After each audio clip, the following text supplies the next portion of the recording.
Bruce Lipton, lovely to have you back to talk this week more about very day-to-day things that affect every one of us, and that's our food, our vitamins, our mineral uptake, and how we can create health and therefore more alert beings on this earth, one by one, each one of us taking responsibility. Talk to me about your views on that, Bruce. Well, there's a very important understanding about cells live in an environment. I mean, there is an environment. Cells live inside your body.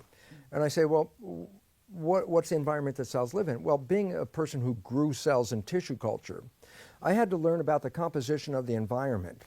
Because you were a geneticist? I was doing research on stem cells. Stem cell researcher. And I'm growing cells in a plastic dish. Well, how do you take cells out of a body and grow in a plastic dish? And the answer is you try to provide the environment that was in the body, in the plastic dish, so that the cells are at home. I said, well, what environment am I trying to create in a plastic dish? And the answer is, well, wherever the environment of the cells are. And I go, well, inside my cells are like fish. They live in an aquarium. That's why if you cut yourself open, fluid comes out, because cells live in fluid. So I make a fluid that cells live in. It's called culture medium. And I go, yeah, but what do you make culture medium, what composition is culture medium? I go, whatever organism I get the cells. If I'm growing human cells, I go to the human body, take some blood out, look at the composition of the blood, and try to make a synthetic version and put that in a plastic petri dish so the cell feels at home. If I grow mouse cells, I look at the composition of mouse blood. So the culture medium is the synthetic version of blood.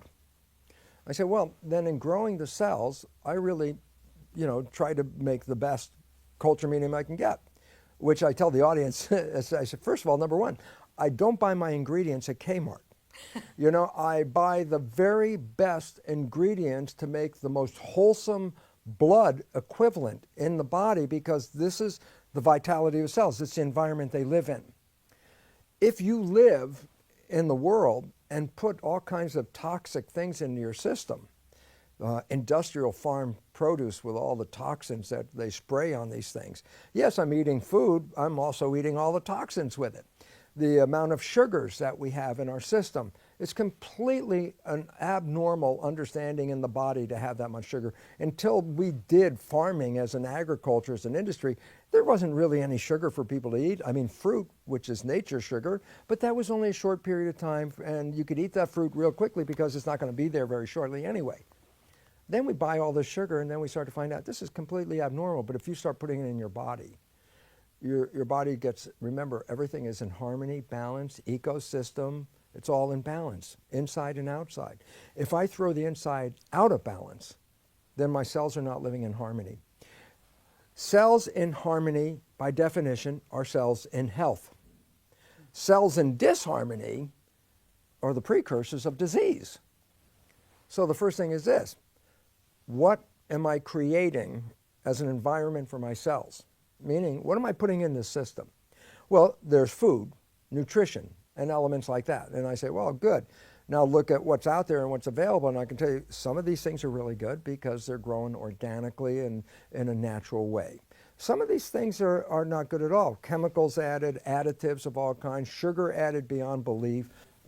Can I just pick you up there? If you put those sorts of things into a petri dish, preservatives and some chemicals from the vegetables and maybe a bit of sugar, how would that cell? You would have dead cells. Simple as that. I wouldn't even argue. I just tell you right now, you start putting those elements into the culture medium, you're going to stunt the growth of cells and they'll actually begin to die. And that's what millions of humans are doing every day with the foods they eat every day. Billions. John, that's a huge part of your practice. Well, this is why we test. One of the first things we do is test people. And we're using epigenetic testing equipment these days, Bruce, from the hair follicle to itemise which foods people are reacting to, which vitamins and stuff like that. And we're giving a food prescription to take away with that. We're also giving them advice on the EMFs and various toxicity. Yeah, that's a non-physical element as well. That's very important. So it's really important because what you're doing is saying, I want you to create the best culture environment for the 50 trillion cells in your body, and therefore your culture medium has components, things that you need to boost to make the culture medium complete, and things you need to remove because they're altering it. So this is specifying a recipe to create the most healthy environment for cells. In order to make those top quality decisions that will support you in having a long and happy and healthy life, I asked John to explain the information in the wall chart in his clinic, which is the key to all-round health. John, you've talked about the cell wellbeing test. It's a key to finding out what's going on, but can you tell us what these indicators are all about for each customer who comes in? Well, you can see the blood listed this way, Liz, but here as well. And the size of the vector, so there's the vitamins, the amino acids, the antioxidants, essential fatty acids, which are omega oils, EMF, which are things like Wi-Fi, microwaves, cell phones. Electromagnetic frequency EMFs, yes. Yep.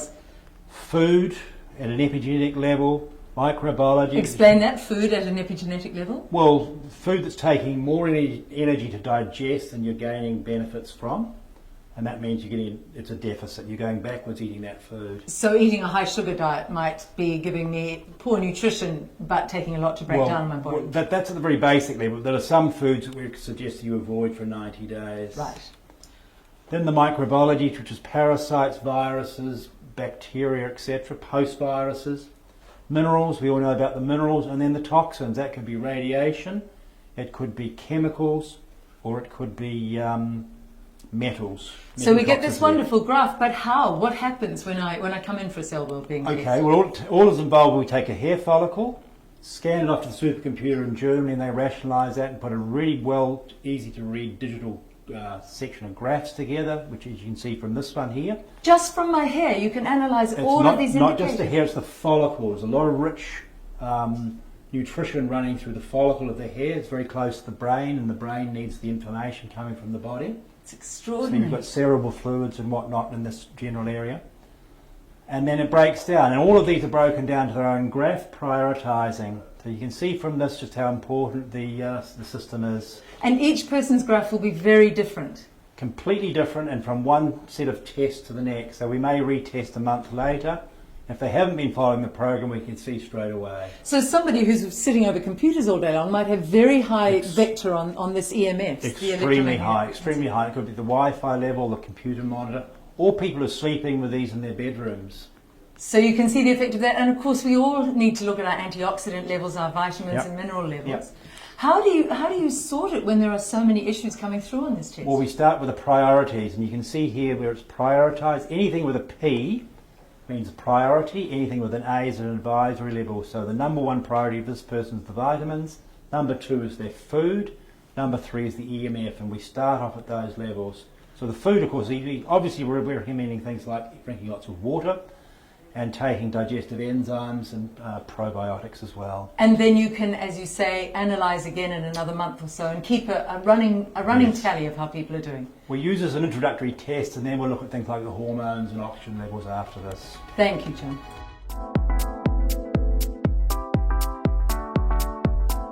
All right, well, thanks to Adrian Buckler, who's the owner of New World here in Remuera. I'm going to go in there and check out what I should be buying based on the results of my cell wellbeing test.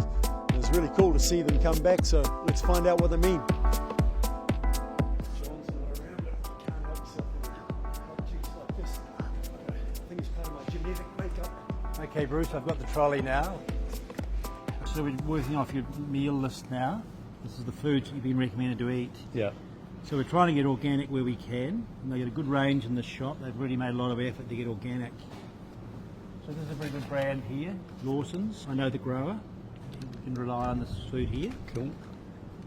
And as we move down here, look, there's some organics. Some kumara, some organic gala apples. You want to choose some of the apples? Ginger's on the list, isn't it? So what we're doing here, Bruce, obviously with this,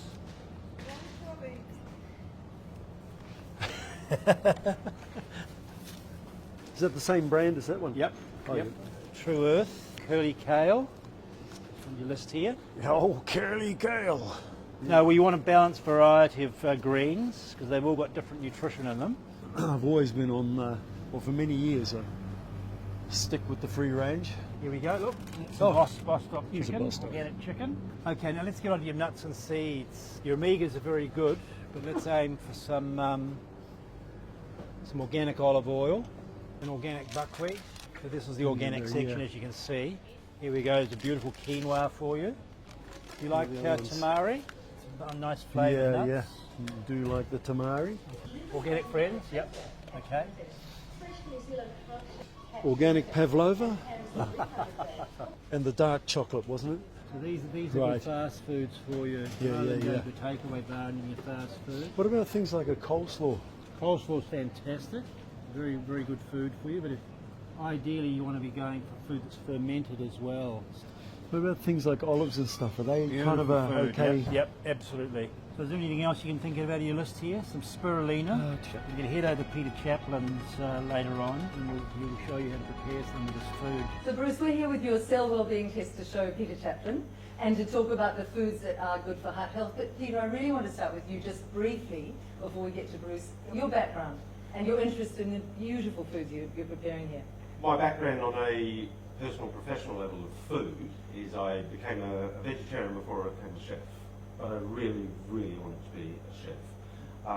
So I started off in French Nouvelle cuisine, which is where my standard comes from, and then as I moved through my career, nutrition and health and well-being were the benchmarks for me to do anything with food. And regardless of what it was, teaching, cooking, serving, it was always with a message, it was always educational, it was always saying to people, it can be this good. And in the early days, you were almost, there were a lot of doubters, weren't there? You were almost in the vanguard. You were far ahead of your time on that.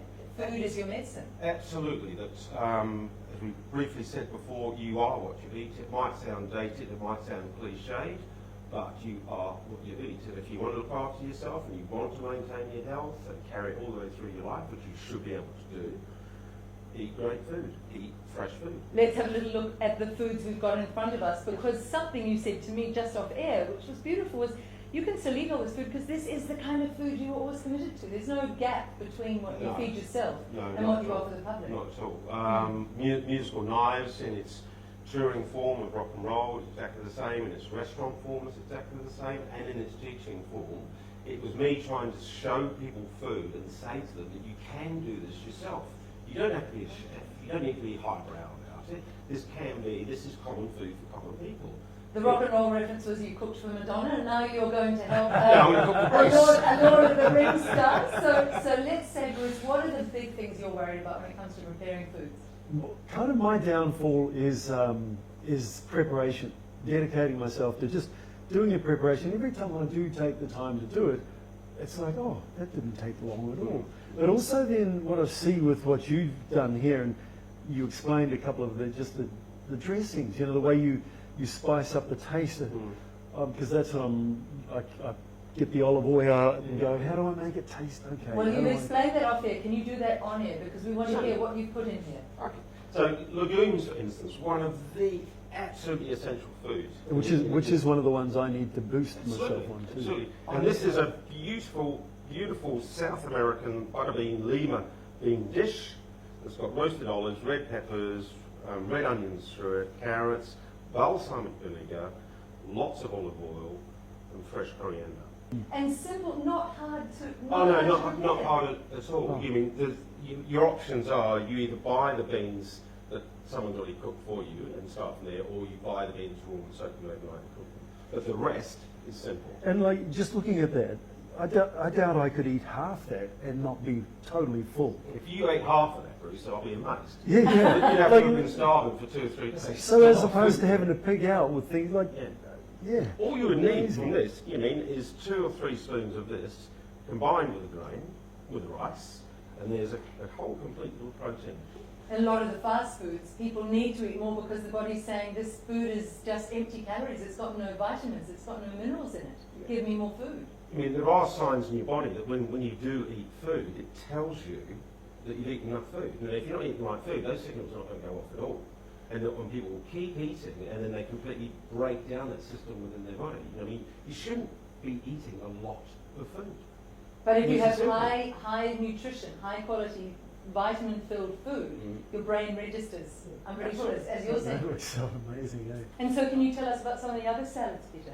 Yes, certainly. We'll start off with this lovely little beauty here. And this is Japanese inspired, but all this really is blanched vegetables. Fresh vegetables that have just been blanched and plunged into ice water to stop them cooking any further, which keeps their nutrition, keeps their texture, and keeps their colour. And all I've done is tossed it in some roasted sesame seed oil with roasted sesame seeds and then grated lemon zest into it. It's just a fresh fresh salad with beautiful colours, beautiful texture. So blanching is when you drop your flowerets of broccoli into your rolling boiling water, just enough to cook it, pull it out and plunge it into ice water, and it snaps it shut. Right there it stops it. So it stays green, it stays crunchy, and it keeps that nutrition. And the beautiful fresh colour tells us how full of vitamins and minerals it is. Absolutely. Because Pumpkin, along with beetroot, is probably the most important vegetable on the planet. Why do you say that, Peter? It just helps your body rebuild. In my third little creation here, this is a red cargo rice salad that's got cooked kumara through it, tomatoes through it, quite a bit of fresh coriander, and this is kind of like a Thai-inspired salad, and this is the base part of it. And in this little container here, what I have, this is fresh coconut.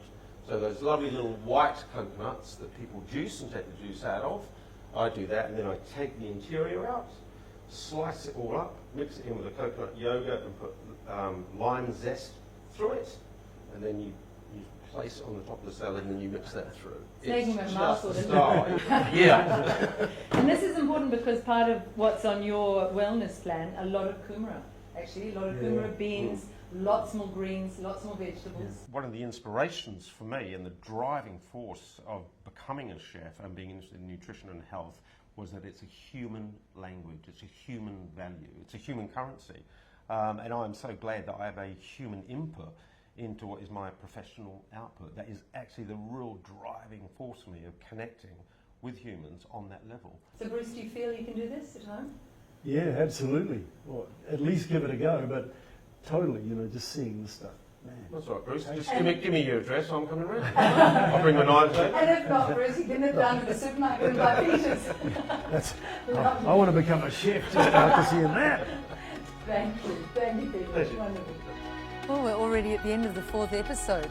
The highlights for me this week are that image from Bruce Lipton, that your symptoms of dis-ease in the body, those symptoms are not the problem, they're the message. Do you remember Bruce gave us that image of the car service light saying, service this car? Well, like that light, he said, your symptoms are telling you something's out of balance. Don't remove the light, don't suppress the symptoms. Instead, look at the whole state of the car or the whole state of balance of your body. I also like John Coombs explaining healthy brain chemistry. And what about that hair test with the follicle coming from so close to the brain and the cerebral fluids, and therefore able to capture a snapshot of your body's state of well-being?